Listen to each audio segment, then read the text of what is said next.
Good evening, ladies and gentlemen of Fort Pierce, and welcome to the Tuesday night installment of candidate forums with the League of Women Voters of St. Lucie County. Tonight, we're going to hear from candidates for Fort Pierce Mayor. I have a few short announcements that I want to make before we get started. If you've seen these before, you've seen these announcements, so be prepared. My name is Andy Pulley. I am the current president of the League of Women Voters of St. Lucie County. I just want to remind everyone that your mail-in ballots are out. You can drop them off at a supervisor's office, at the supervisor of elections office, or you can mail them back. But if you mail them back, I suggest you do so right away. They have to be received by the supervisor's office by election day, which is August 18th by 7 p.m. Early voting starts this Thursday, August 6th. There are 5 locations that are listed here on your screen. If you want to learn more about the League of Women Voters, please visit our website at lwvslc.org. If you want to check your polling place because you're going to vote on election day, or you want to see the safety measures that they'll be taking for COVID, please visit the Supervisor of Elections website at slcelections.org. And we highly advise everyone to check out vote411.org, where you can learn more about these candidates and all the other candidates that will appear on your primary ballot. The questions asked tonight will differ from those that appear on Vote 411, so you can learn even more. And lastly, the census is active. If you have not already completed your census, please do so as soon as possible and save a census worker a trip to your house. And so now on to the candidate forums. As I said, tonight we'll hear from candidates running for Fort Pierce Mayor. The format for tonight's forum will consist of a 90-second introduction by each candidate, followed by a series of questions.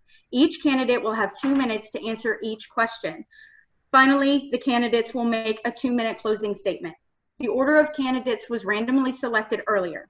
This is not a debate, so candidates will make their statements and we will move on to the next candidate or question. Candidates will be alerted at 30 seconds remaining and again when their time has expired. Our moderator again this evening is Carol Wyatt. Carol is the co-owner and operator of local radio stations WPSL Port St. Lucie, WSTU Stewart, and WJNX Fort Pierce. She is the president of the WPSL Christmas Kids of St. Lucie County, past president of the Rotary Club of Port St. Lucie, and a member of the Port St. Lucie Businesswomen. Carol has many years in broadcasting, including as a reporter in Los Angeles prior to moving to Florida in 1993. We are honored to have her yet again for our candidate forum. And so now I'm going to turn it over to Carol. But Carol, before you do that, one of our candidates did arrive. So let me unshare this screen real fast and allow, Mr. Albury is here as well. Okay, well, thank you. We want to welcome everyone to our fourth League of Women Voters of St. Lucie County Candidate Forum. We thank the members of the League for developing the questions, thank the candidates for being with us, and also thank everyone who's watching and listening for making sure that you've informed yourselves in this a very challenging year for everybody. Tonight, the race for Mayor of Fort Pierce, it's a citywide race, term of 4 years, to represent the Sunrise City. Our candidates include Alonzo Watkins, the incumbent Linda Hudson, Donna Benton, and also we have Harold Albury III. James R. Mason and Rick Reed were invited, and they may join us in a little bit. We want to begin first with the opening statements, and let's start with Alonzo Watkins. Good afternoon, everyone. Good evening. I'm here to run for mayor for Fort Pierce. I am Alonzo Watkins. I am a 10-year resident here in Fort Pierce. I'm originally from Jacksonville, Florida, born in Tallahassee. I have a criminal justice degree, bachelor's from Edgewater College. Have my public administration master's studies at Troy. Did not get my master's yet, but will get that next year. I moved out here to assist with my mother to help her out financial needs. I'm down here back in 2010. In the 2010, I moved out here with my son. My son, he grew up here in the school system, going to the Moore of Westwood. He's a junior now, and I am a educator, long-term sub at Centennial right now. I was teaching at Westwood. The reason why I'm running for mayor is to get things better up and build more economic prosperous here. So I am Alonzo Watkins, and that's why I'm here running for mayor. Okay, with that opening statement from Linda Hudson. So I am Linda Hudson, and when I was elected in 2012, the city was in debt, $97 million. Since that time, we have reduced that debt by $20 million, and we have increased property values by 35%. I'm happy to report that we have great development going on. King's Landing, last night at the commission meeting, we took several steps to make sure that King's Landing is one closer to fruition. We have, so that's going to be a big 7-acre development in downtown Fort Pierce. That's going to be $85 million of development. We approved Krabby's Dockside, which is downtown at the city marina, and that is now open. And since I've been elected mayor, we have brought the Square Grouper to Fort Pierce. The Taylor Creek Publix has expanded. Lawnwood Regional Medical Center will build a $100 million expansion, and Gander Outdoors and Camping World are out west of town. Chick-fil-A, Starbucks, Wawa. People are discovering Fort Pierce, and we are on our road, and I'd like to keep that momentum going. Okay, opening statement, Donna Benton.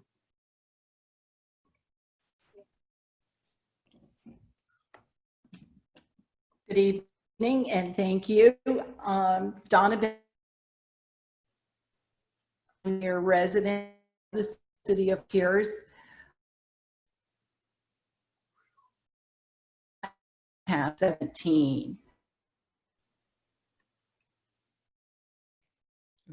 39 years, and we have a grandson who is the 6th generation of my side of the family to be a Fort Pierce resident. And I'm running for Fort Pierce mayor because Fort Pierce is deteriorating. There was so much money put into Fort Pierce to improve the infrastructure, to create an environment to bring in business. And over the last several years, it's completely deteriorating. Our corridors are just uninviting. We have junkyards coming in Orange Avenue. Most people keep their junk in their junk drawer and close the door so nobody sees it. But I'm running for Fort Pierce to clean it up and to reduce the millage rate and make it will see for people for years to come. Okay, thank you. Opening statement for Mr. Albury. Good afternoon. I am Harold Albury, and the reason why I'm running for mayor, it's evident that we need an engaging and young, energized mayor within our office that's going to be able to bridge the gaps between the older generation and younger generation without causing more separation. I like to say a quote. A study in Harvard, What Makes Happiness Possible.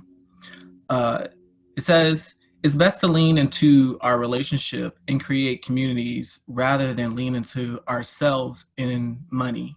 So as I'm running for mayor, it's not the idea of the business and how much money we can bring into our community, because that's going to come regardless. But when we look at our citizens, or what I like to say, my family of Fort Pierce, I lean in towards that because we're lacking that. You can build as much as you want in this community, but if you don't respect the family value in our community, nothing else will be able to come up from that. Okay, thank you. We will move on to the questions and we'll repeat this order, but we'll then start rotating who gets first question. And let me mention before we proceed, this is the first year to be doing these the candidate forums and presentations by Zoom. So we are somewhat dependent on the internet quality, from coming in from different locations. So, we certainly we'll do our best to get through that. But let's start with the first question. We will start with Alonzo Watkins. Discussions about development in the Kings Highway area and the Port of Fort Pierce continue to occur. What would you like to see happen in these areas and why? Mr. Watkins. In these areas, I would like to see a growth of great jobs and nearby homes that can support these businesses. These jobs need to be above standard, above minimum wage. Let's put it like that. I need above minimum wage, so our families can grow and keep growing along with the jobs and the neighborhoods that are up on here. As of now, as you see that we're in the pandemic now, which is causing a little disruption in our economics. And with this pandemic, in the economics part of this, it's going to shuffle a lot of our sources somewhere else to help. So with these areas of growth, I would love to see more businesses come with a higher pay in here. So that's my stance on those. Okay, same question to Linda Hudson. What would you like to see in Kings Highway and the port? So I serve on the Transportation Planning Organization, and we've been planning and implementing the rebuild of Kings Highway from the airport to the turnpike. And that whole idea behind improving Kings Highway is to make St. Lucie County a transportation hub, so that you think about I-95, the turnpike, the airport, and the port, all connected by really, really good roads. And so that we can transport goods and be a hub and attract businesses like the Walmart distribution center and businesses along the Kings Highway corridor. There is the University of Florida out there, the IFAS Center, as well as the U.S. Department of Agriculture. So there's the Sunshine Kitchen. So there's a lot of development out there already. And I think that eventually there will be perhaps another turnpike entrance in Rio Road. So that what will happen is the master plan is connecting the port to the airport and to I-95 and the turnpike, so that we can attract businesses who want those kind of transportation opportunities. Okay, same question to Donna Benton. Kings Highway and the Port of Fort Pierce. What would you like to see?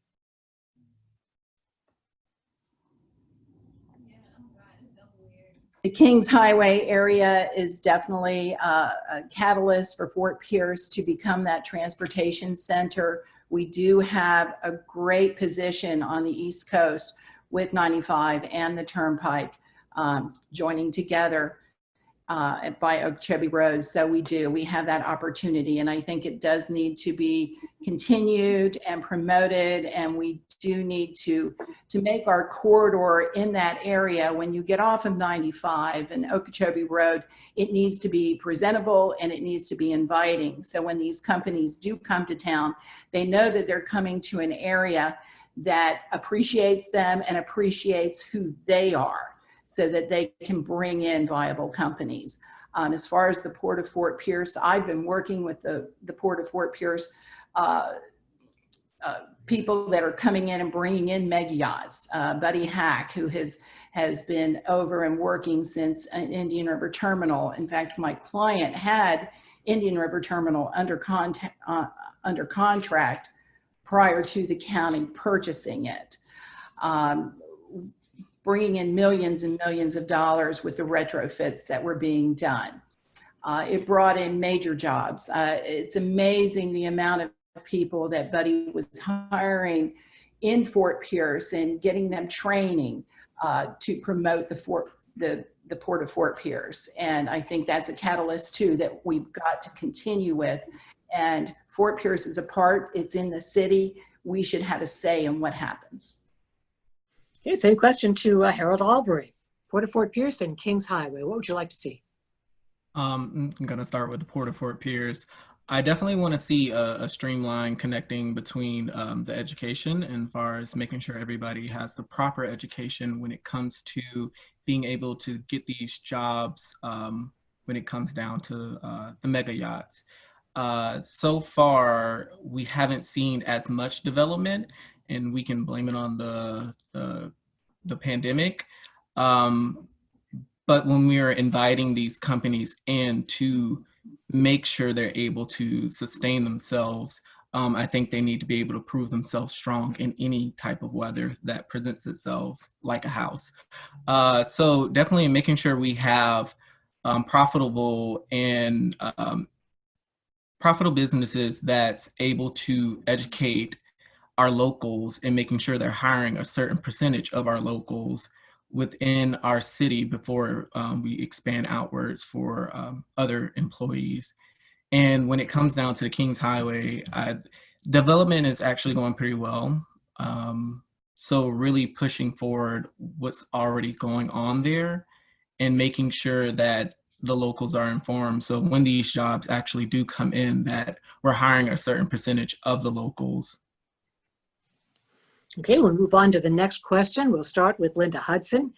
Fort Pierce has a higher than average percent of citizens living in poverty compared to other cities of comparable size. What will you do to reduce the number of citizens living in poverty? So I'd like to talk a little bit about what I have been doing. The City of Fort Pierce works closely with the Economic Development Council, and it is very active in recruiting companies to our county and to our city. And we have brought in Radical Cosmetics, which is in the port area, and they make cosmetics for women. And we have brought in other businesses from like Gander Outdoors and Camping World, where we're trying to attract businesses that pay well. We don't want to just have businesses that in the service industry that don't pay well and don't have benefits. We want, and one of the things we're also doing is working with the Economic Development Council to bring businesses to the airport. The Treasure Coast International Airport is 5,000 acres. I mean, it is a huge airport, and we're trying, there are two boat builders out there that have just expanded, Pursuit and Maverick. Coca-Cola is out there. So what we're trying to do is bring in industry that suits our area, not heavy industry, but light industry and tech industry and medical care, and so that people, and we're also working with Indian River State College and the schools to try to have people who can fill those jobs and be trained for those jobs. And manufacturing is coming back, and manufacturing is at the airport, and those are very, very good paying jobs. So all of the answer is bringing in good jobs that people who are trained for and can be hired for those jobs. Okay, same question to Donna Benton. What would you do to reduce the number of citizens living in poverty? Well, what I think we need to do is definitely, we have the catalyst of Indian River College, State College. It's dynamic, it's an asset to Fort Pierce that we need to work with. We need to work with them, we need to work with the school district, and we need to have programs, vocational programs. We need to teach locals skill sets. Not everybody is a college material that's going to go out and become a doctor, but plumbers. I've revitalized Edgartown in downtown Fort Pierce to find a plumber that's capable and so forth. They charge $85 an hour. We have so many residents that I've met that, you know, they could become certified plumbers, certified electricians, certified drywallers, and so forth. So we do have those opportunities, and I think working between the college and the school district and local businesses that are already here, setting up programs and training with, like Mayor Hudson said, with the boat builders. I know they're looking for workers, but they don't have enough people with skill set to do what they need to have accomplished. So we definitely have got to work closer. We have a new president coming into Indian River State College.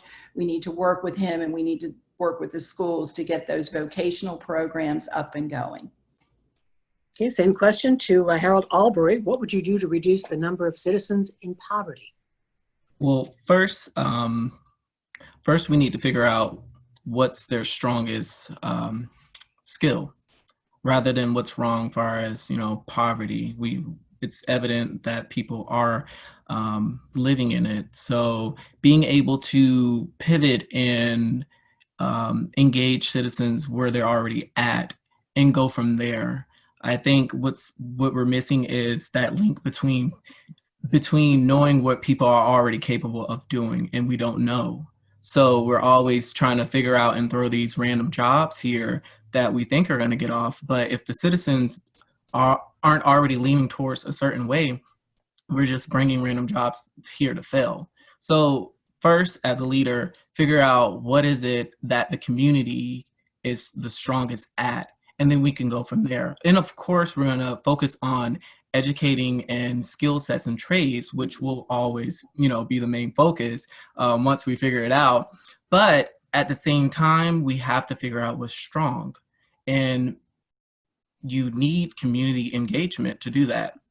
So from a leader standpoint, being out and about, asking these questions so people are engaged and involved and want to involve themselves in getting higher education, rather than just sending out flyers and posters. Okay, thank you. Alonzo Watkins, same question. What would you do to reduce the number of citizens in poverty? Well, what I would like to do, I would like to first attack the problem first. A lot of these problems is the mindset of our citizens. A lot of our citizens don't believe that they can working the other jobs, or feel like they'd be ashamed of working this job and everything, and they lean on to going on what they probably see their friend or their family members do. So by try to get these to be individuals, it will be a great thing to help them out while they're in school, when they get individuals. Like when I was at Westwood, a lot of people say, oh, I don't need this, I go work at Walmart. A lot of people go to the Walmart Center and they be in that same job for 5, 6, 7, 8, 9, 10 years. And that's a bad thing, because a lot of people that's in poverty do not want to look to move up. I have seen this myself when I was a manager up in Jackson at Whataburgers. So that's one thing. We have to change the mindset of the people.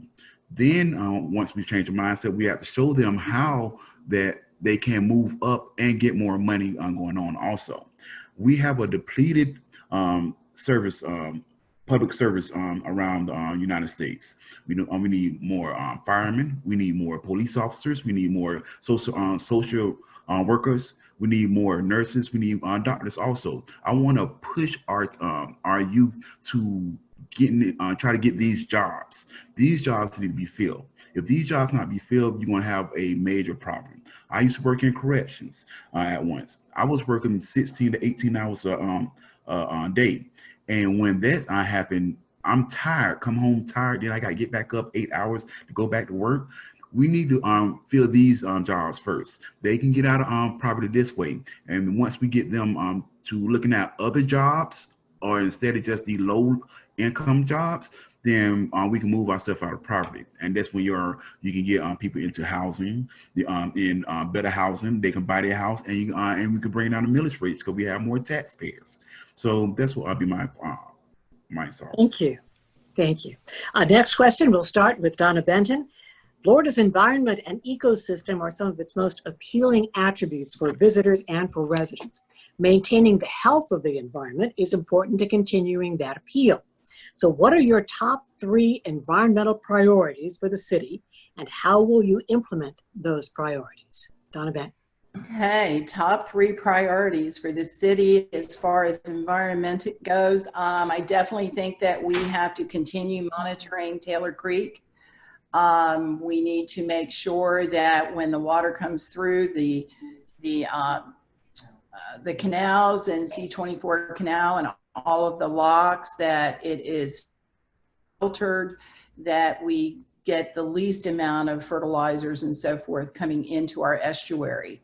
I think we need to protect dredging the inlet any more than we have to. As far as seagrasses go, we need to keep those seagrasses intact and keep them growing. Another thing for the environment, we've got to reduce, and I noticed it's been brought to my attention through the city that, you know, we use Roundup to just kill all of the grass in different right-of-way. And that runoff from Roundup and so forth is not good for our environment. We need to either cut back on what we're doing as far as killing those right-of-ways using Roundup. We need to either do something that is more environmentally friendly, more natural. You can use your vinegar and water, and there's different ways you can make weed killers opposed to just using chemicals.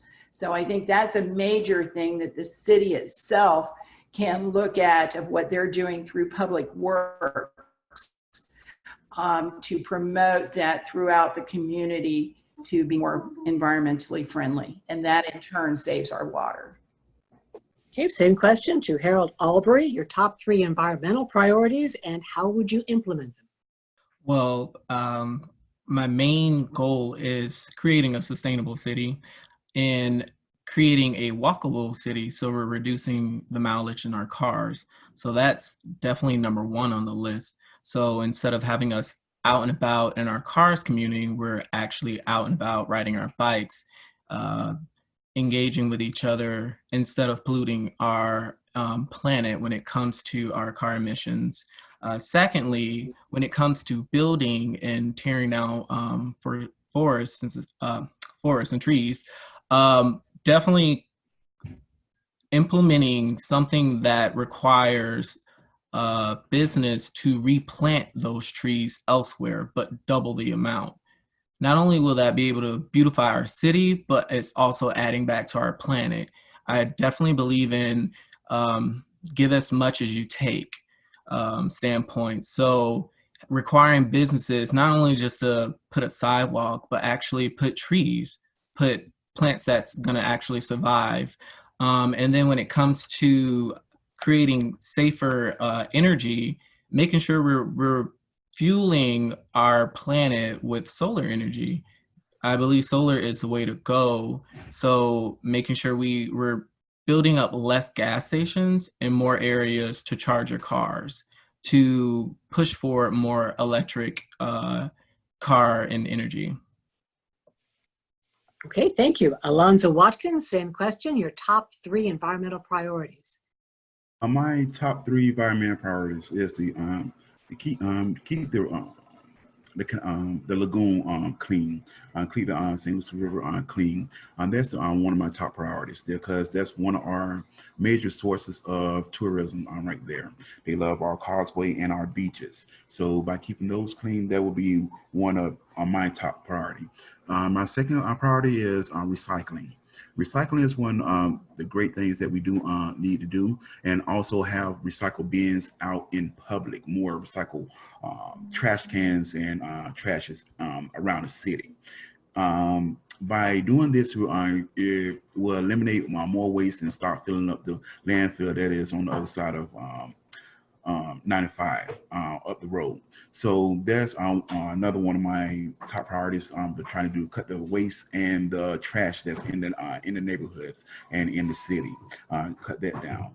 And my third priority is would be as Mr. Aubrey said, solar energy. I've always been an advocate on solar energy since back in 2008 when I found out about the new push for solar energy.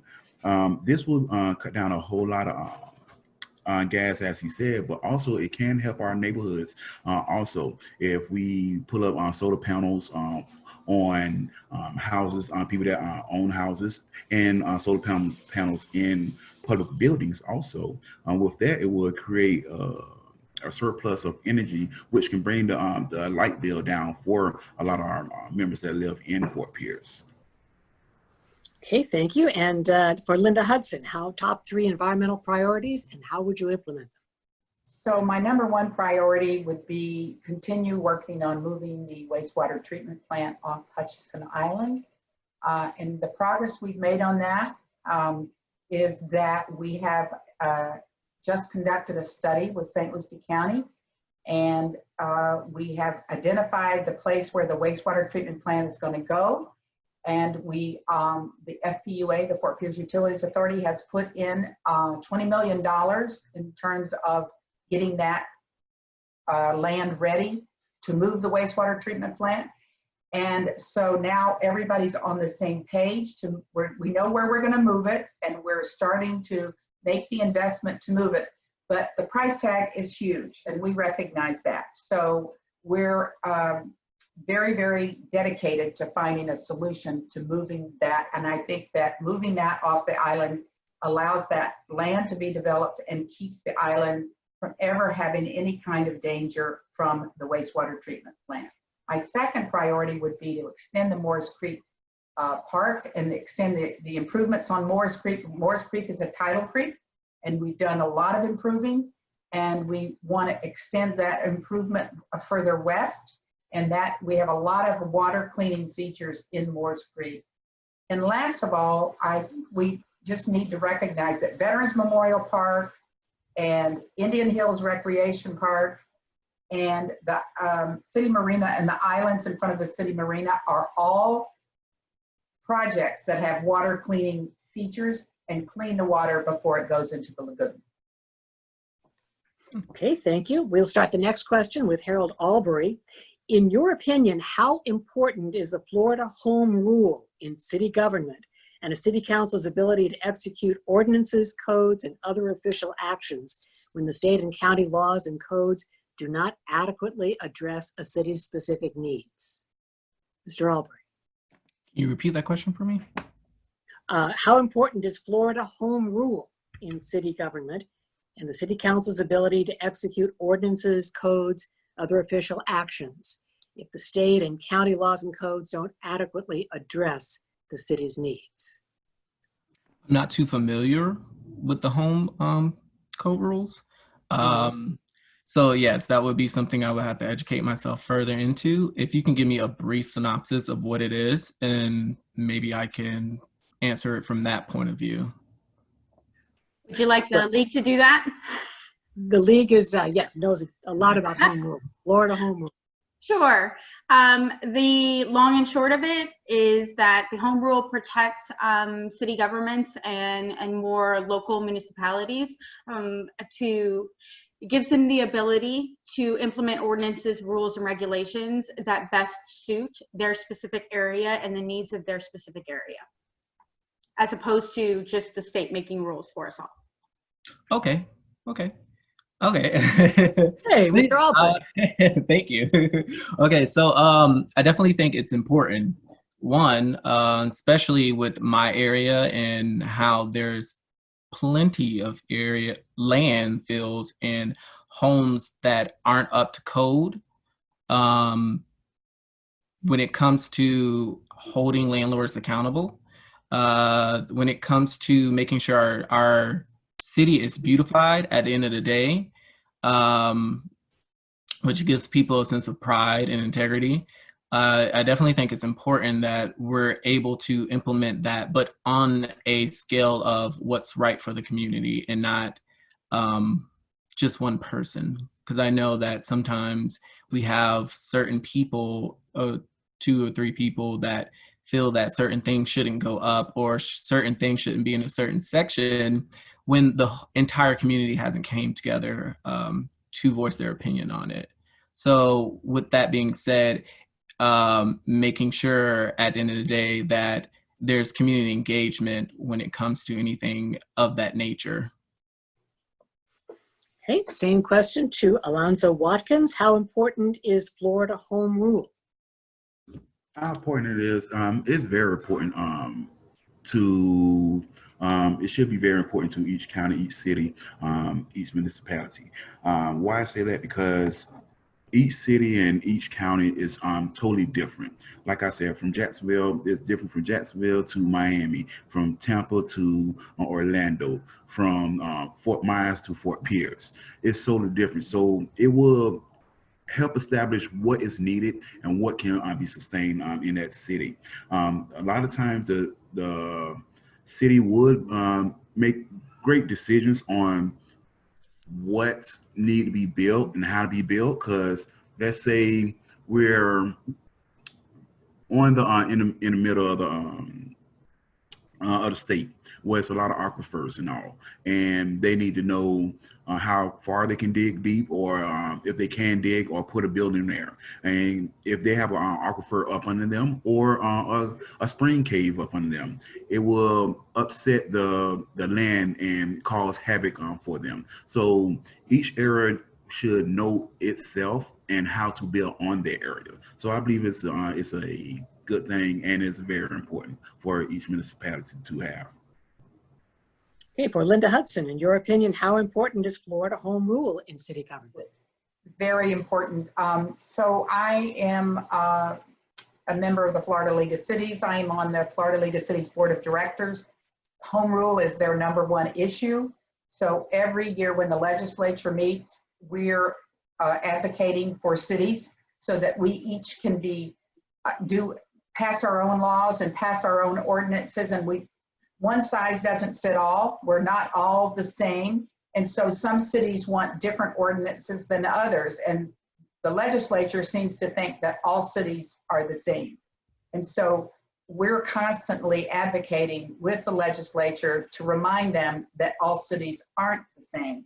And so the league gives out Home Rule Hero Awards. So I won it 6 times for advocacy, because I go to Tallahassee, and I also write emails to legislators, and I've written guest editorials to try to educate the public about how important home rule is. It makes a difference to every city that we can suit our needs and serve our own people.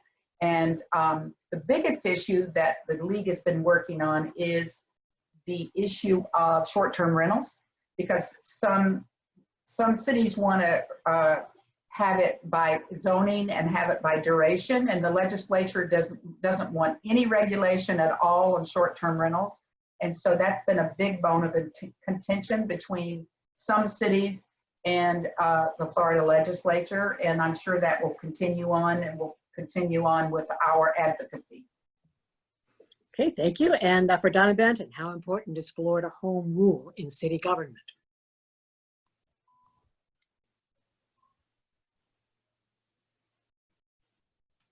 For Donna Benton. Got to unmute, I think. Okay. That's it. Unmute. There we go. Yeah. The home rule is very important, because Tallahassee does not need to make rules and send down legislation that needs to be implemented in local government that local government needs to pay for. The Jessica Lungford Act, that was something that was sent down from Tallahassee with the home rule, where it cost, our police department and our sheriff's department and the county jail system millions of dollars that had to be paid for out of local funds. And that's something that definitely every city, big cities can take on that expense more than smaller cities. And Fort Pierce being a smaller city, it's very, very important that we work with our legislature and with the League of Cities. They are an advocate for us. They work with Tallahassee and they work with us. As Linda said, it's, they are the strong point that we have, that we can go to the legislation and say, this is how and what we would like to do in our city, and it works best for us. Tallahassee has a lot to do on their plate, but when they go to cut their budget and they say, okay, we've cut our budget, but now you have to pick up the expense of it, it really takes a toll on the local budget, and back to taxes and so forth that locals have to pick up the tab on. It's something that Tallahassee doesn't need to pass the buck on, and let us foot the bill. Okay, thank you. Next question starts with Alonzo Watkins. What would your 5-year strategic plan for the city include and why? My 5-year plan strategic includes in one,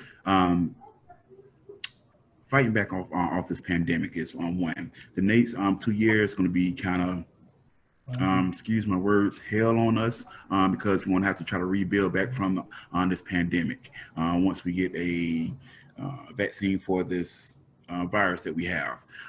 We have to build up the economy first. Our economy going to be suffering, and we're as you see right now, unemployment is up a lot right now, and as we was already high now, I believe that we'll be higher when the second when this second half in October. So by building up the economy, that will be the first thing I need to do. Bring in better jobs and build up education for the city. The city does need a supporting education system. Sorry about that. Because if we build up the education system, we can actually help others move into jobs that need to be filled, and that will help us. Like I said before, the public service do need to be rebuilt from the police, fire department, and nursing and all. It does need to be rebuilt and need to be rebuilt strong as ever. It will help out our race relations and social relations also by rebuilding our public service. So my education, building up Fort Pierce, and bringing more jobs and will be my 5-year plan. Okay, thank you. For Linda Hudson, what would your 5-year plan for the city include and why? So the city does have a strategic plan, and on our plan is one of our priorities is moving the wastewater treatment plant, as I talked about, and we're going to be working with the Fort Pierce Utilities Authority and St. Lucie County to do that. Another goal is to make sure that our police department and our police officers are paid an appropriate salary, and one of the things we did with our budget this year is to shore up the police salaries that were for the police officers who have about 5 or more years, because we're not competitive with other agencies. And what happens with the Fort Pierce Police Department is we bring them in and they are young and eager and we train them, and then somebody steals them from us because our salaries are not competitive. So that is one of our main goals, is to try to make our police department salaries competitive so we don't have turnover in the police department. And another thing is to improve the corridors coming into Fort Pierce. That's on our strategic plan. We have a plan for each one of the corridors, trying to beautify them and make it more attractive for people who come here and visit and might want to stay. And we're also looking at increasing sports tourism in Fort Pierce. People want to take sports vacations now, and they want to have active vacations. And so we've had a couple of marathons here and a couple of races, and we've had the Fireman's Challenge here, and we've had other festivals and events that attract the people who like the outdoors and want to, like the fishing tournament, SKA fishing tournament. So those are just some of the things on our strategic plan. Okay, thank you. For Donna Benton, what would your 5-year strategic plan include and why? 5-year strategic plan would include, first of all, we need to make sure that we retain the county seat. Fort Pierce is the county seat, and the court system is busting at the seams, and we need to work with the court system so that we can retain that. That's very important to the city of Fort Pierce. We need to update our charrettes. We've spent lots of time, lots of money. The community members have put together plans of how they wanted to see the city grow up. It doesn't appear we've really been looking at those plans over the last several years. Our corridors have been deteriorating. We need to clean them up. We are Tree City, USA. We keep cutting down trees. Sunrise Boulevard used to be a gorgeous corridor, and that is just been completely allowed to deteriorate. So I think that's very important. We've got to reduce crime. Crime has gotten out of control. We have a police department that needs leadership. I've spoken to a lot of officers, and yes, they do not feel that they're respected. And a lot of them want to be that officer in Fort Pierce and work here and retire. So we definitely have to work on our police department. And we need leadership at City Hall. City Hall has to first have the leadership for our employees to work for the citizens, so that the citizens know it's their City Hall and what needs to be implemented. And again, we've got to reduce that millage rate. If we want to bring in business and promote our city as a viable city, we have to bring the millage rate down. For Harold Albury, your 5-year strategic plan, what would it include and why? So yes, while while developing a walkable and self-sustainable city, I'm gonna engage our youth. So first and foremost, I think nipping it in the bud before they get too old is the key to developing a more healthier city when it boils down to it. So really engaging the youth, making sure there's youth programs, not only just with basketball or baseball, but things outside of that nature that seems to grab their attention nowadays. Definitely combating crime is number one. So when it boils down to our communities and our officers and getting to know our officers, I believe we can shift our budget around, not only just by giving them gadgets and things like that, but having them outside of their cars. You have to be able to know somebody before you can break that stigma or barrier that's keeping us from being able to have that open dialogue with our officers that are here to serve and protect us.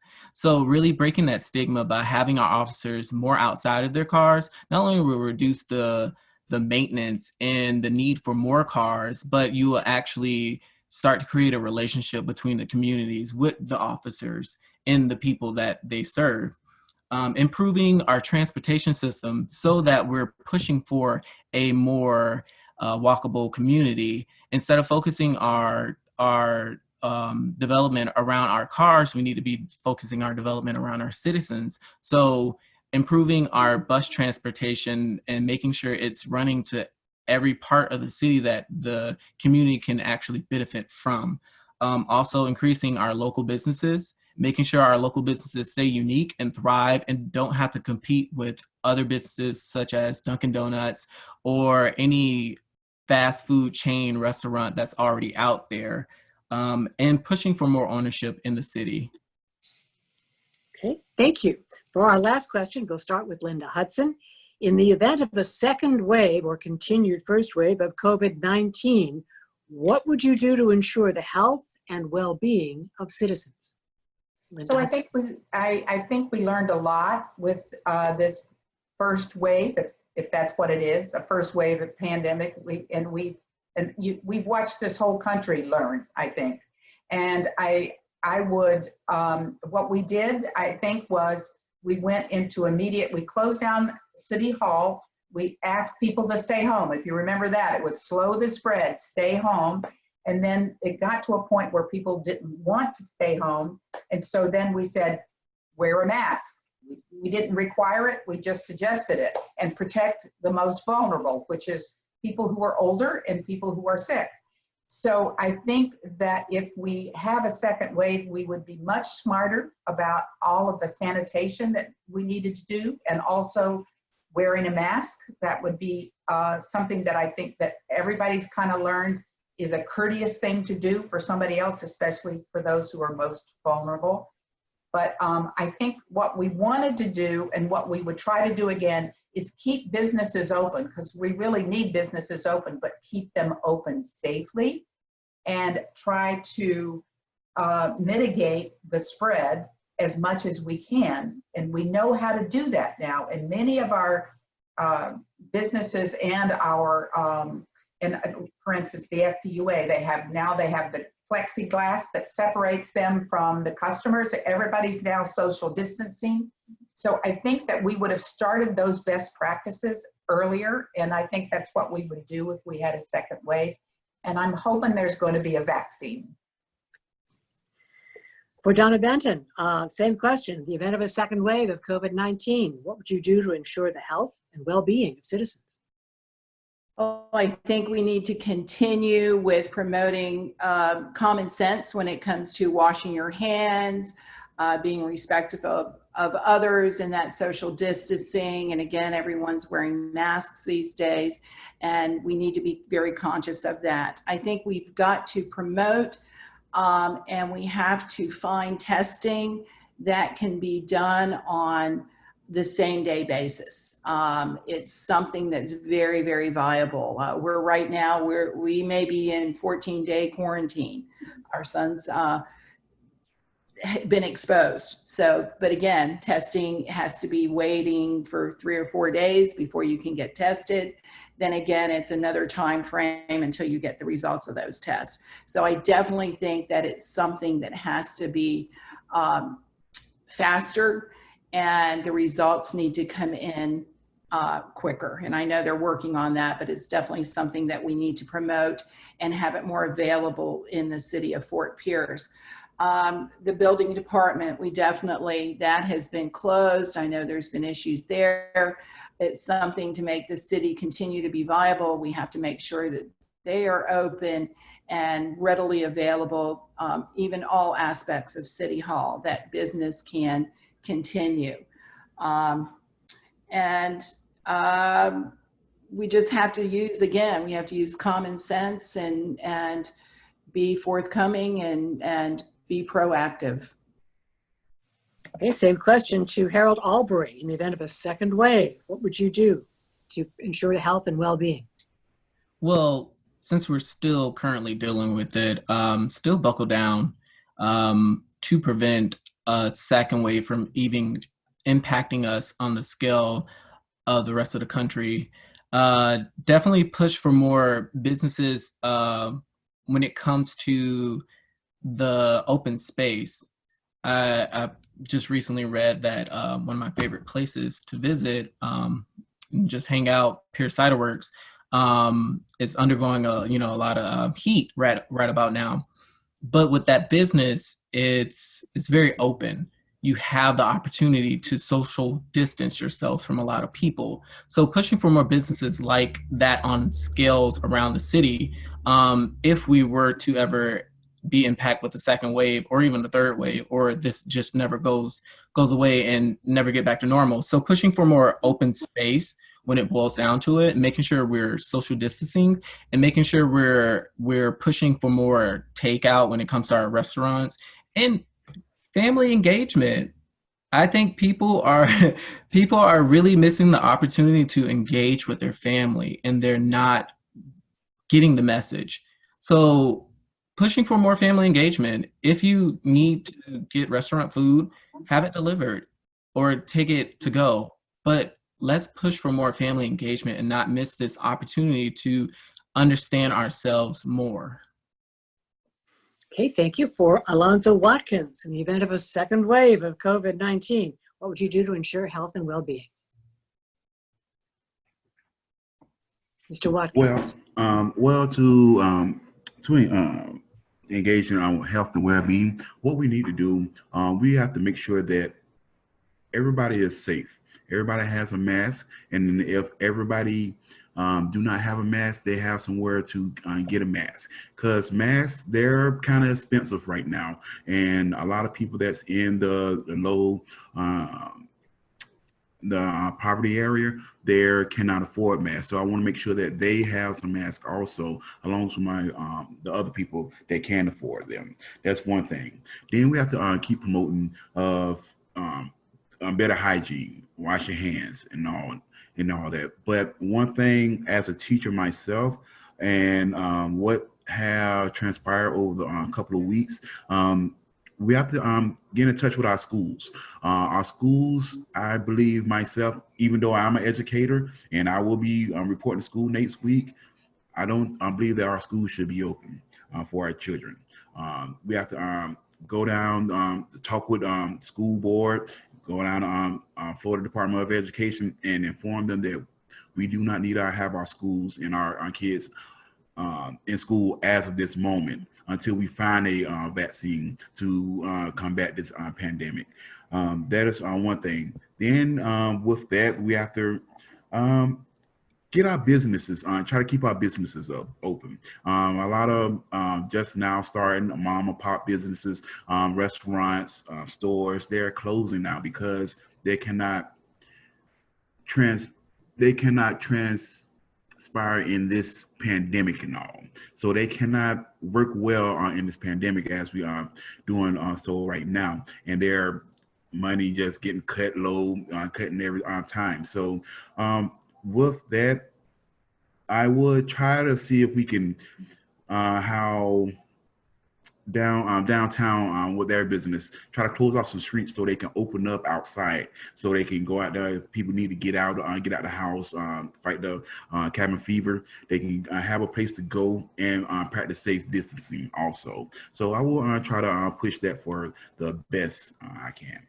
Okay, thank you. Now we have concluded the questions from the members of the League of Women Voters. We do have some questions that Facebook Live people have sent in from Rebecca. I am a native of Fort Pierce, feel that the city has had more family-oriented events in the 1990s.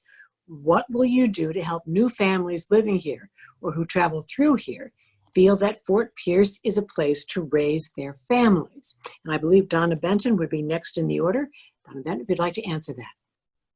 Well, I think definitely what we need to do and what we need to promote from the city of Fort Pierce is safe neighborhoods. We need to clean up our neighborhoods. We have so many different diverse neighborhoods that have different issues and different needs, but overall, all of our neighborhoods need to be safe. They need to be maintained. We need to have code enforcement to help in those areas to keep property values up and keep properties up, that children can walk their neighborhoods, ride their bikes, go visit with their friends, and feel safe, that there is no crime. And it's a domino effect. It's been proven that cleaner cities, cleaner neighborhoods reduce crime. And that's what we need to do to promote family gatherings and family neighborhoods. We have so many beautiful parks. They need to be accessible. And along with that, then you have, again, the domino effect of different businesses that will come in promoting family events. We used to have bowling alleys. I grew up here. I mean, we used to have all types of different activities that you could do as a family. And now we just don't have that. We do have Little League, and we have soccer, and we have football, which is great for the kids, but there's also other items that could be done with families. And I think that's how we get there. Okay, thank you. For Harold Albury, same question. How would you make people feel like Fort Pierce is a place to raise their families? I definitely want to thank Donna for bringing up the bowling alley. That was definitely a gem that a field trip was worth taking as a child when being at Learning Tree. But when it boils down to it, I like to say that word, but our communities need engagement between the people that they're living with. You need to be able to create that safe community with engaging with your neighbors. Fort Pierce is family oriented. A lot of people in Fort Pierce know each other. So it's not hard to actually reach out to your neighbor to get to know them, to be on a safer note, not only just from our officers patrolling, but, just know that if my child is out and about, my neighbor knows that's my child, and my child is safe in their hands. So bringing that aspect back to Fort Pierce is something I'm leaning on a lot, especially when it comes to my own personal family, and making sure that there's community programs within that community so that their child would be able to go to something after school or, during the summer, and not just one area of the city. Making sure that, once again, everything is walkable. The commute isn't hard, you'll be able to walk up the street and not have to worry about whether if something's going to happen to your child, because once again, it's an engagement from the community and everybody knows each other. Okay, thank you. For Alonzo Watkins, same question. How would you make families believe Fort Pierce is a place to raise their families? Well, I want to give another thank you to Miss Benton about the bowling alley. Even though I'm from Jacksonville, I used to be here during the summers and all my breaks from out of school. So I know about Fort Pierce. When the bowling alley was up on the hill, we had Skate Town down there. We used to go to Skate Town and all. And we had Avenue D was the main strip where we had all the businesses where I used to get my chicken wings from. I remember Kmart and all that stuff. I used to love going there and getting the popcorn to come home with my grandparents and chill outside. But as Aubrey said, we as a family city, and it's always been a family city. I'm a third generation of that's living here in Fort Pierce. We have 2 other generations up under me. So we have 5, my family have 5 generations here in Fort Pierce. I'm sorry, 4 generations living in Fort Pierce as of now. Right now, my grandparents, they died, so they will be the first generation. But what we can do, we can open up this way we can explore ourselves. We can have events in festivals and stuff. Try and find festivals that we can place in our neighborhoods that we can walk around on Avenue D or on somewhere in other areas of the Fort Pierce. We build up Lincoln Theater. Lincoln Theater can host a whole lot of things that's of plays, art shows, or something like that. We can have art shows at different type of areas of the city. We can create many things for families to do. I love festivals myself. If it's not a festival here, I'm going somewhere else. The Green Market is a good family-oriented thing. It's many places and things that we can come up with and create for our families to go to. It don't have to be sports all the time. It could be cultural, and it can be even ideas and arts and everything. But that's one of the things I would be able to try to bring more family activities here. Okay, thank you. And for Linda Hudson, making people feel like Fort Pierce is a place to raise their families. Well, 2 of my favorite events in Fort Pierce are the 4th of July fireworks that Main Street and the city put on in downtown Fort Pierce, and the holiday parade in December. And those 2 events bring out huge numbers of people from Fort Pierce, from all the neighborhoods, from all areas of the city. They're huge family events and they're free. And then especially with the Main Street Christmas parade or holiday parade, they involve a number of organizations and schools and churches, and all the families put together the floats and participate in the parade. It's no cost, and it is a very elaborate, and I'm told one of the biggest parades on Florida's East Coast. And so those are 2 family things that the city and Main Street work together on. And I believe that the city has created a recreation department, and we're trying to offer things for kids to do after school, and the parents are very involved in it. And one of the things I like about this is the parents really emphasize academics as well as sports. And so I think that we also formed a youth council, and that youth council unfortunately hasn't had a chance to meet because of COVID. But when it does meet, what we're going to hope is to listen to young people and have them tell us what they want to see in their city and what kind of events that they want and that their families want. Okay, thank you. We have a second question from our Facebook Live audience. Charles is asking, and we're going to start with Mr. Alonzo. Charles asks, what is your top citywide issue you would correct once in office? I'm sorry, Mr. Albury. Mr. Albury. Yeah, Okay. Top citywide issue. There's so many. It would definitely just have to be the our engagement with our citizens when it comes to not only our city officials, but our officers as well. Our city hasn't been as vocal and as fierce as the rest of our country when it comes to vocalizing police brutality, because we don't experience as much.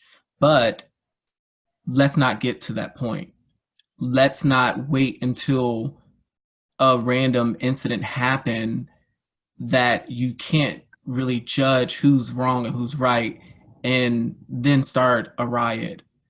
So let's start to bond now, and let's have our officers engaging more, once again, outside of their cars and in the communities, rather than just driving around. You can't get a sense of safety or security if someone's just driving around. If anything, I feel unsafe by somebody that's patrolling in their car rather than outside engaging and getting to know me as a citizen and as someone who feels their paycheck at the end of the day.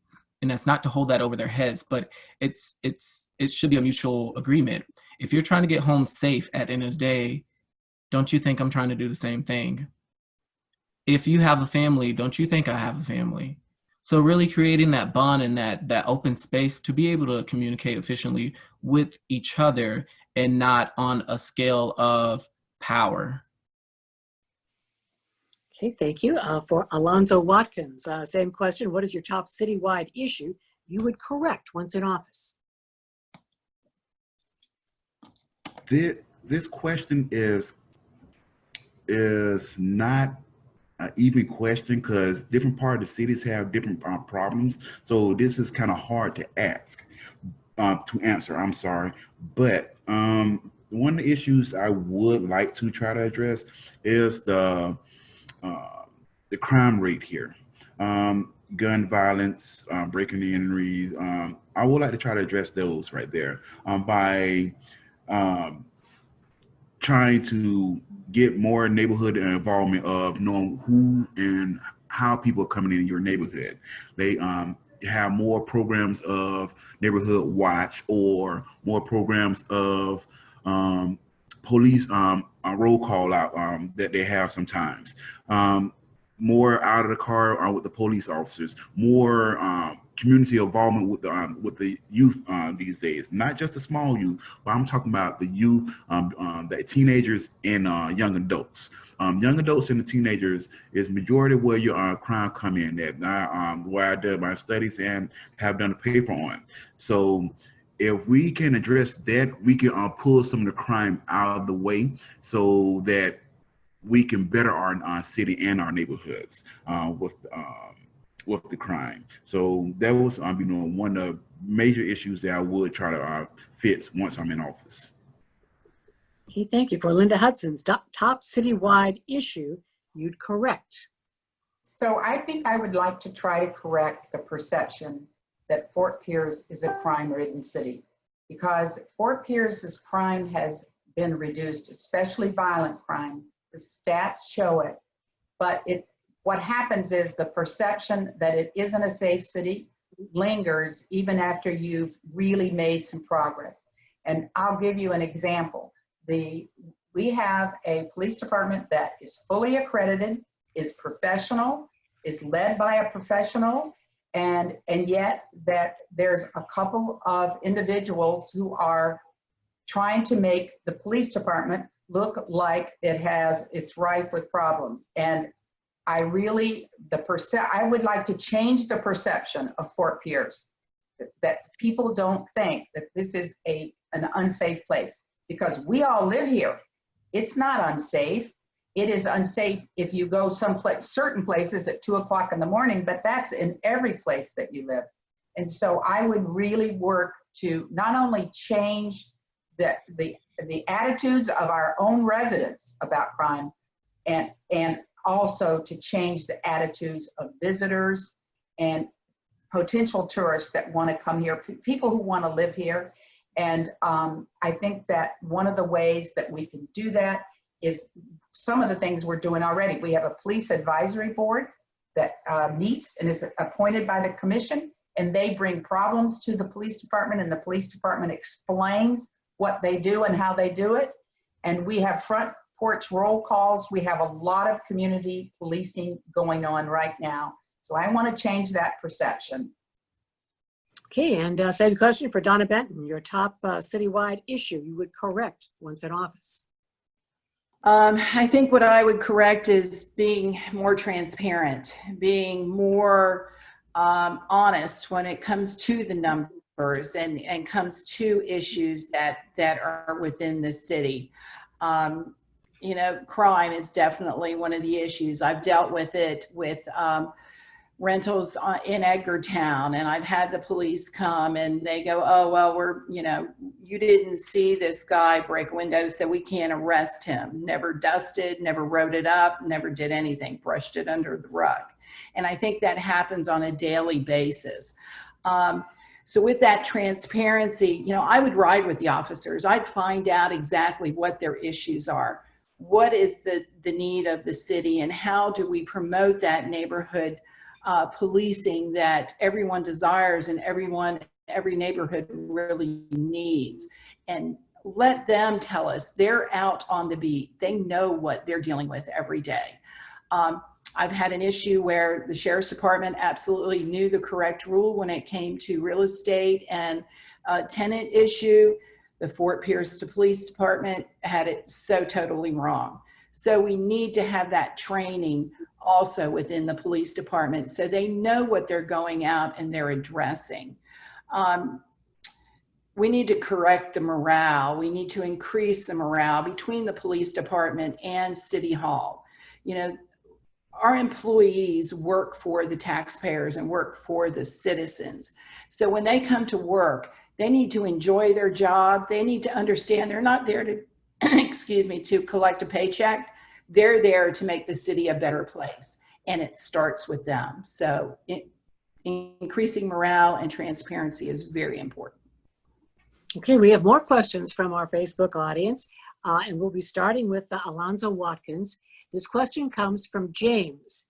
In response to higher paying job development and training answers, why do we not already have training programs for these jobs before the businesses get here? Alonzo Watkins. Well, I defer that answer, right? Defer that question. What is saying that we do not have them. Once what we do have them here. It just need to be accessible to our people here in Fort Pierce. We if you go to IRC, there have classes to do these things already, but I don't know if you're the questionnaire is asking, is that with Connect, Employee Connect, with them doing it, doing the training, or is it RC doing it training?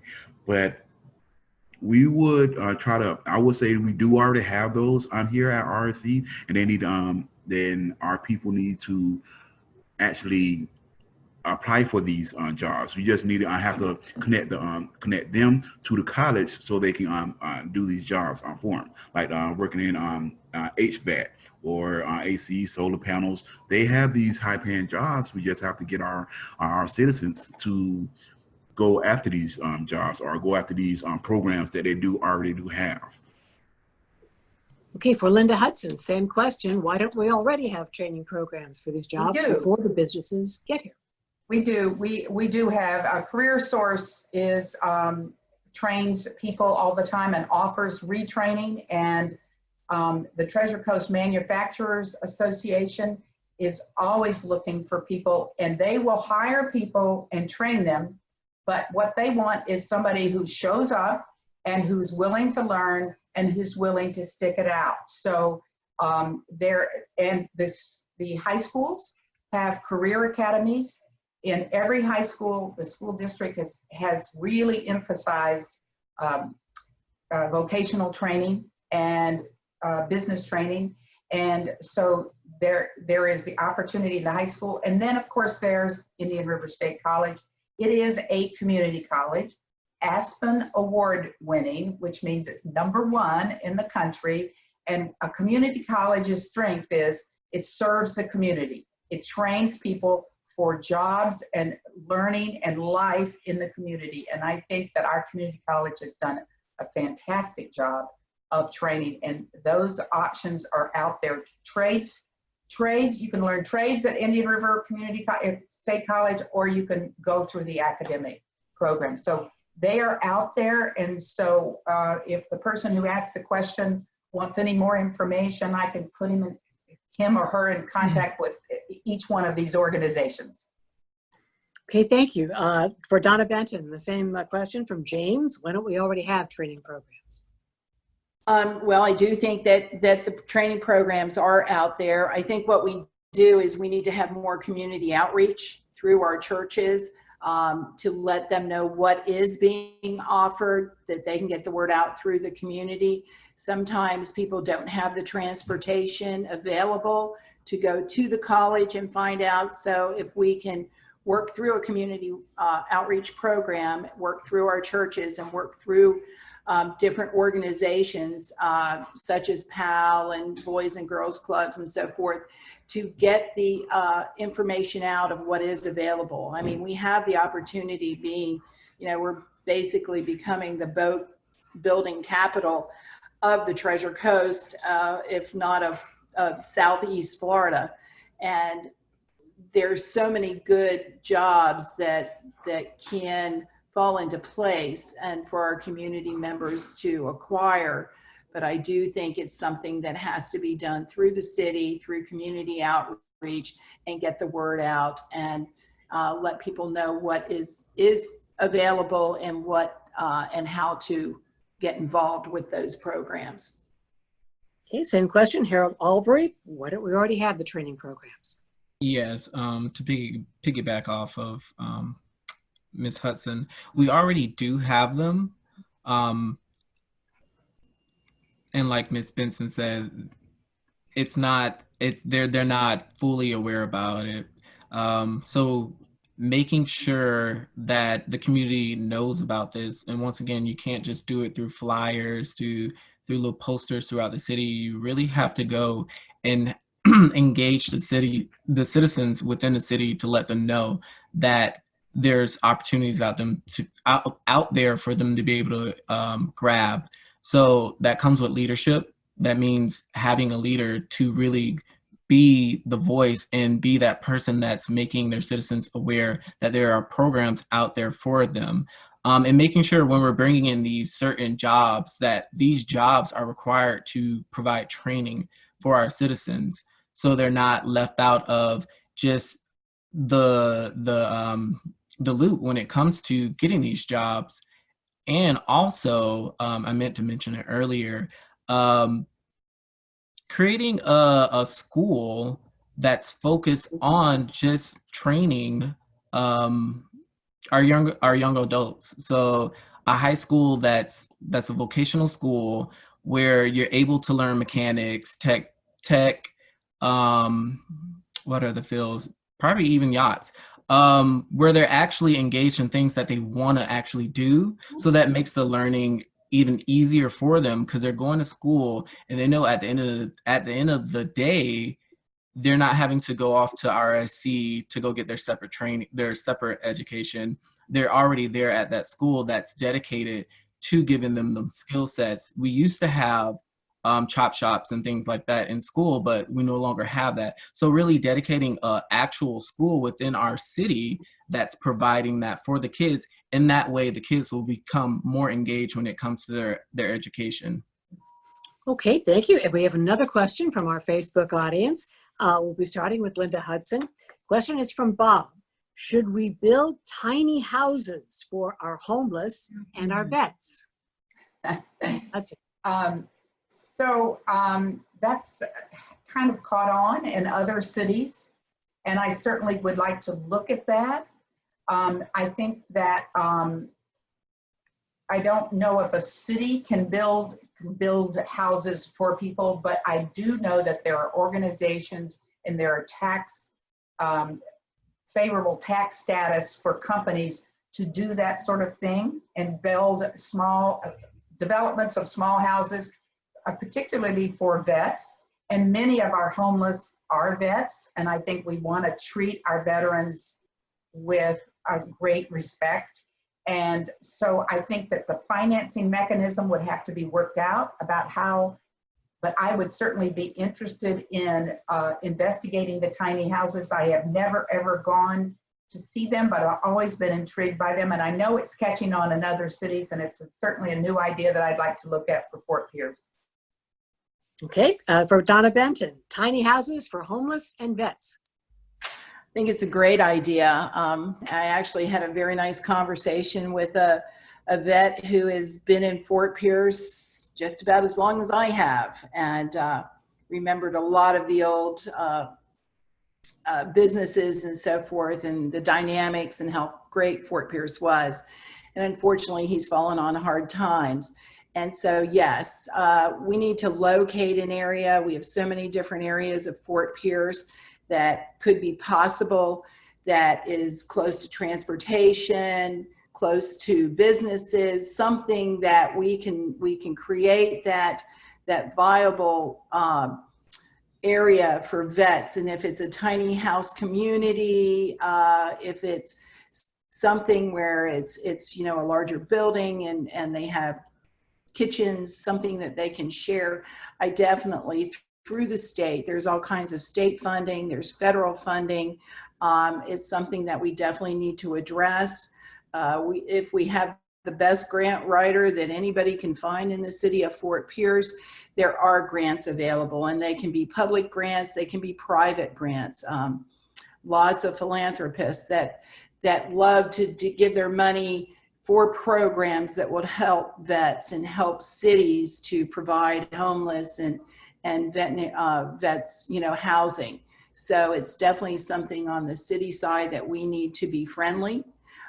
We need to work with them, find out what benefits and what they're really looking for their needs, so that if it's a tiny house, if it's a tiny house community, and that would promote and help them in the best way that we can, to thank them for their service that they've done for us through the years, that we can live the way we do.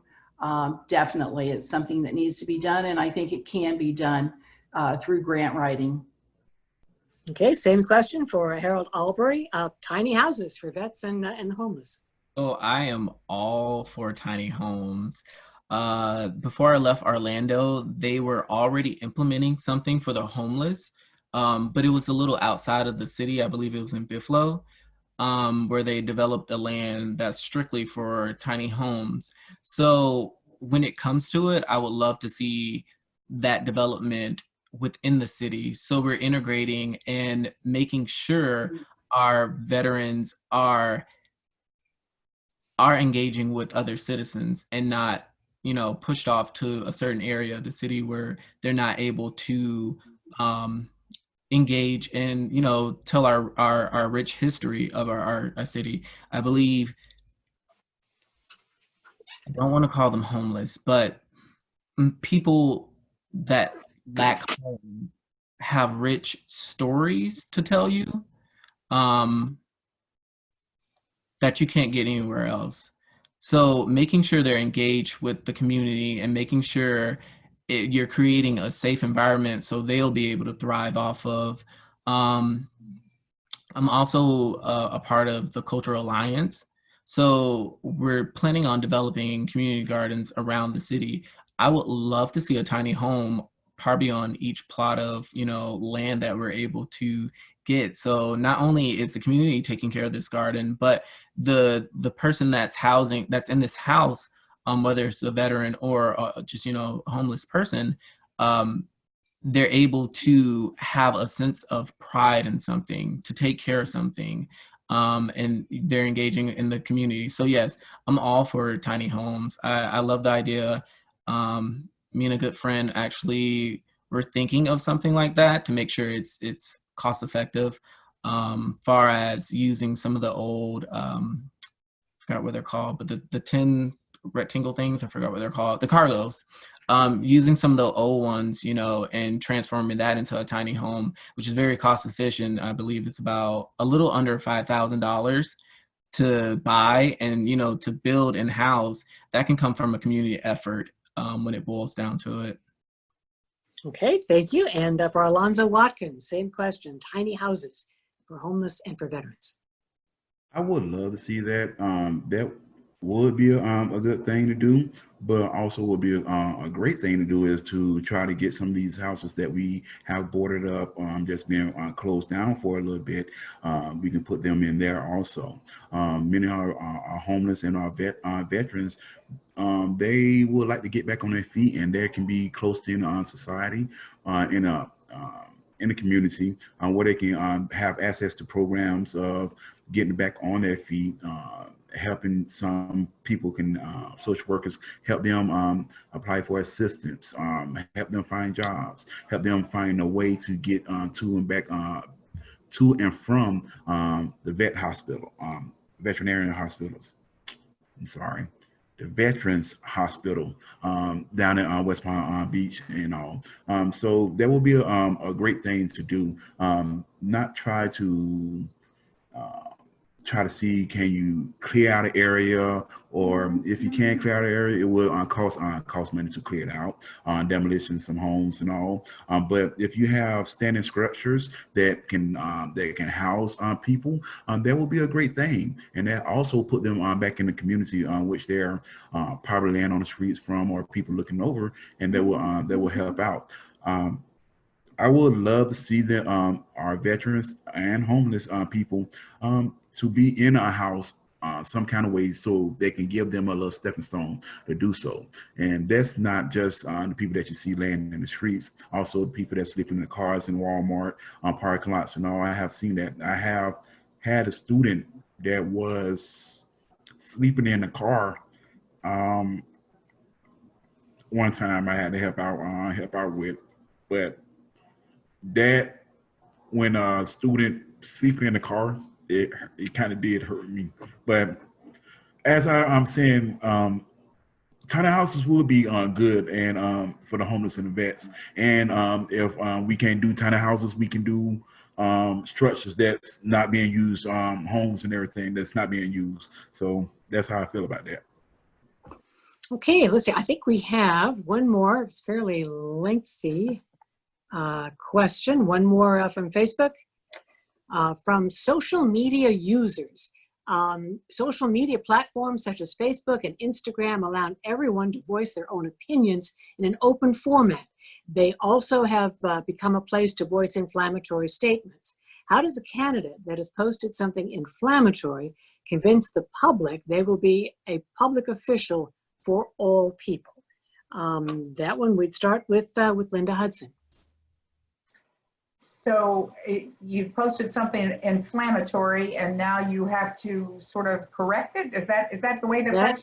That appears to be the question from social media users. So, well, one of the things that I wouldn't do is try not to post anything inflammatory, and so I think that what I've tried to live by is I've tried to post the positive things about Fort Pierce.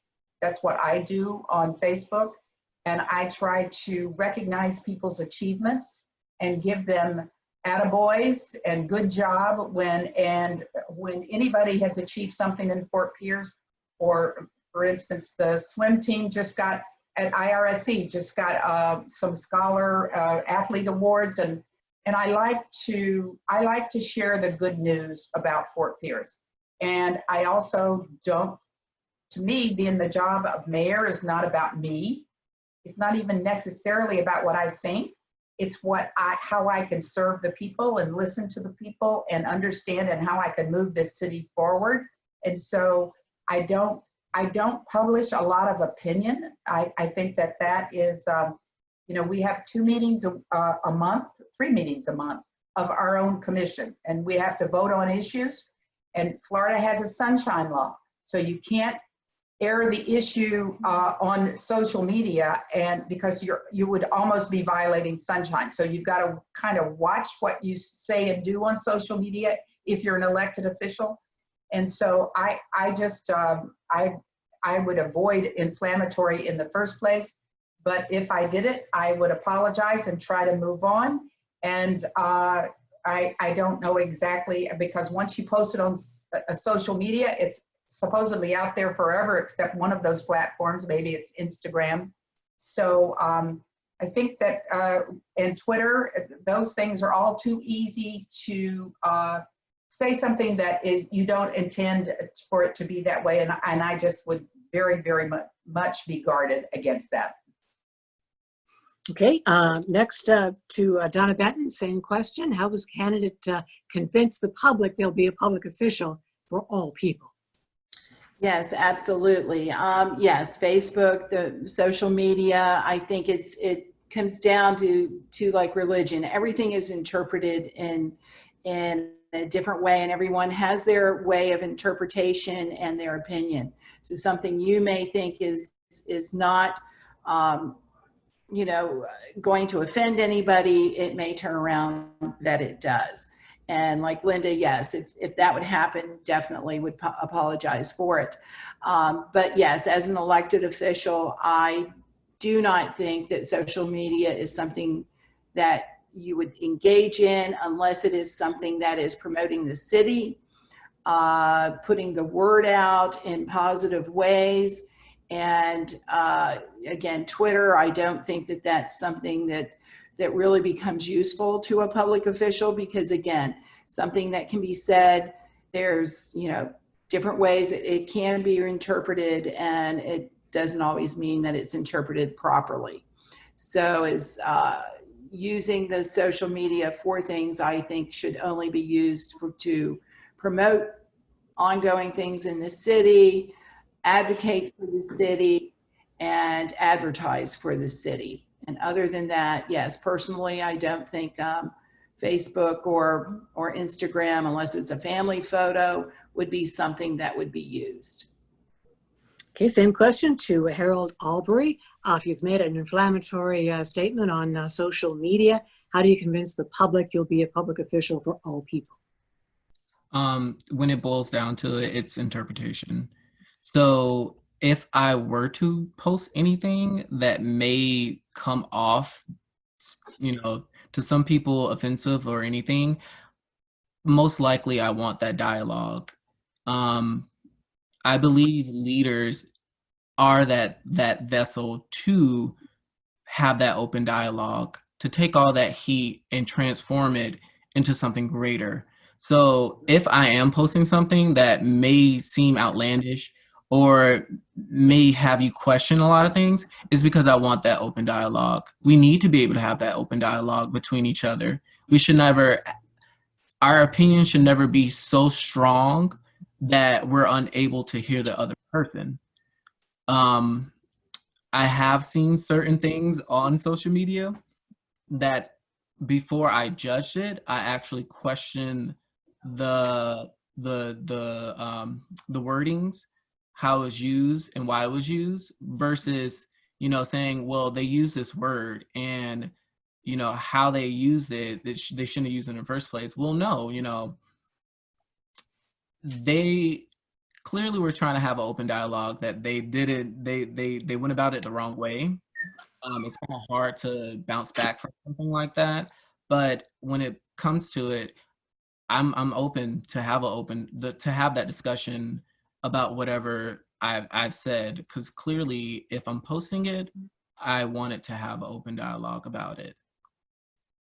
Okay, and also from Alonzo Watkins, our question from Facebook, our Facebook listeners and viewers. I see it. It's right here. I read it. Okay. I read it. Well, one thing, you have to watch what you have to say on there. We do have laws in the Sunshine Law that you can say what you can and what you cannot say. But on Facebook, social media, social media, Instagram, TikTok, and all that stuff, you have to watch what you say. A lot of people will agree with you, and you have a lot of people that won't agree with you. So you will have people that on your side, not on your side, and they will look at a situation and blow up about it. Even if you say the first letter in the alphabet is AB, and they'll tell you up and down, no, it's A. and then it's, cause an argument and confusion. Then when that catch on, then you're seem immature to hold an office of a higher caliber like this as a mayor. So one thing you have to stop and think about what you're posting on there. Once you're in office, or I'm sorry, you're not in office yet, but once you're trying to go for the office, the next thing that you have to do, you have to apologize for anything that you say, or inappropriate things that you did say. Myself, I try to hold myself to a higher degree and post positive things and post things that's relative, and get, before I repost anything else, I try to get all my facts together first to make sure, is this correct? Did this person said this, or are we having this at this time? So you got to make sure that everything is that's along the line of checking off the box. Yes. Is this? Yes. And yes. Only address facts first. And if you have any confrontation with anyone, you can say, okay, this is where I got this from. This is my facts. Here you go. You can read this also. So it could take some of the burden off you of what you posting. But the major thing you have to do, know what you're posting, and you own up to it if you posted something that you ain't supposed to post. Okay, well, thank you. And I believe that ends our questions from our Facebook audience. And so we are ready for closing statements. And let's see, by the order of this, we would start with Alonzo Watkins. I'm sorry, I was drinking something. It's been a long evening. So yes. Have some water. I'm sorry about that. But as we see, we've been on here for over an hour and a half, and I have made my statements. I'm Alonzo Watkins, that running for mayor for all people, for all communities, and for all neighborhoods. I'm here to get an understanding of what's going on and give you an understanding of who I am, and introduce me to you. And I want you to introduce yourself to me. If I hold this office, my door will always be open. So look into me and vote for me. That's all I have to say. Keep it short and simple. Okay, all right, thank you. For Linda Hudson, your closing statement.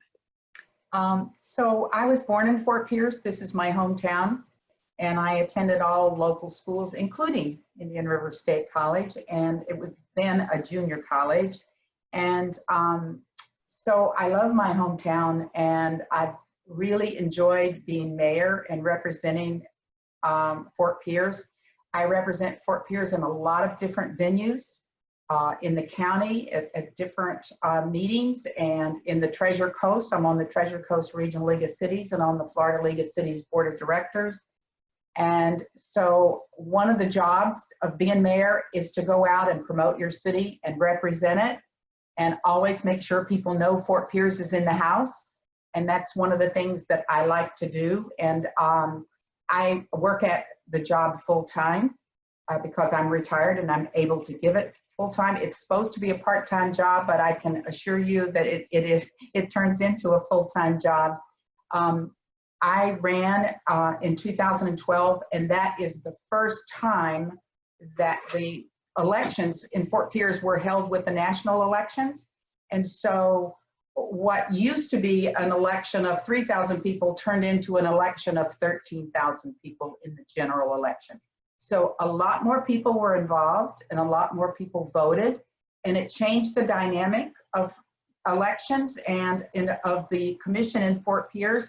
And so one of the things the mayor has to do is include the whole city. You can't just care about one part of it. You have to care about the whole city and all the people who live in it. And the most important job a mayor can do is keep our people safe. And that's what I've worked at through hurricanes and pandemics and through challenging times.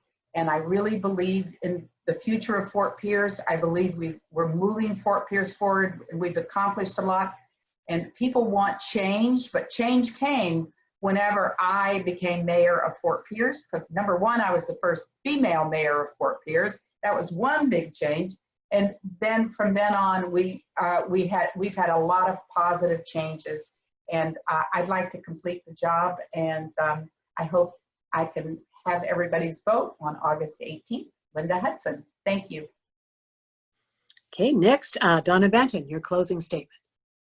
Yes, Donna Benton, and I would appreciate your vote on August 18th. I'm running for mayor. I sat back and thought about it for quite a while, and I'm in real estate. I deal with people every day coming to bring businesses, to buy homes, coming and going in the community. And I have so many people that have come to me and said, Donna, you need to run. You've got to do something about our city. We have deterioration.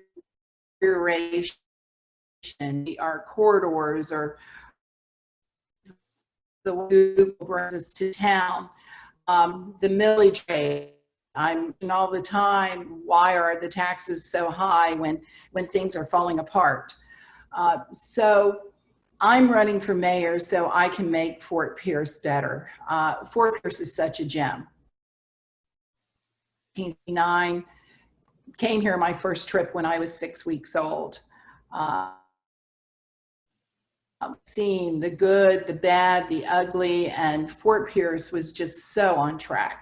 And yes, the economy has been growing leaps and bounds. So property values have gone up. The unemployment rate has been going down. And that is because of the way the economy has been all over the country. And of course, with the pandemic, we have some reversals in that area. But I'm running for mayor for Fort Pierce because we are a gem. We are so uniquely positioned on the Treasure Coast. And I want a community that you don't have to go to the north, you don't have to go to the south to shop. You can shop here, you can be a community member here, and you can be proud of the city that you live in. Okay, thank you. And a closing statement from Harold Albury. I'm here to bring back a sense of family, a sense of community, a sense of unity. I'm here to dispel stigmas, to dispel stereotypes. I'm here to engage our community, to be in our community, to walk with our community, not on just special events, but just to be out and about, to let my community know that this is the place to be and this will always be the place to be. I came back home because I was avoiding what I needed to do, and this is the position that I was supposed to be taking. And now that I'm here to walk in that path and be able to show people this is what happens when you listen to your inner self. And this is what happens when you decide to do what you're supposed to do and not let anybody tell you what you can do and cannot do. So I'm gonna leave everybody off with a quote because I like quotes. Linda Hudson, an educator and activist, once said, "If you come to help me, you're wasting your time. But if you come because your liberation is bound up with mine, then let's work together." On August 18th, vote Harold Albury for the mayor of Fort Pierce. Thank you. Thank you. And certainly we want to thank all of the candidates who have participated tonight. I want to thank our Facebook audience. We worked in questions from Facebook, quite a few of them tonight. And also we thank the League of Women Voters for coming up with all the other questions for our candidates. Thank everyone who's been watching. It's important to inform yourself about the elections this year. It's a difficult year, so certainly we thank you for being with us. And Andy?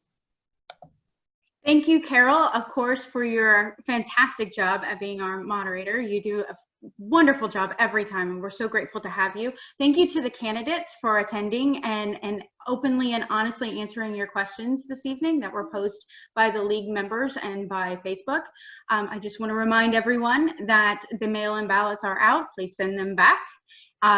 Early voting starts on Thursday, and do your census. Election day is August 18th.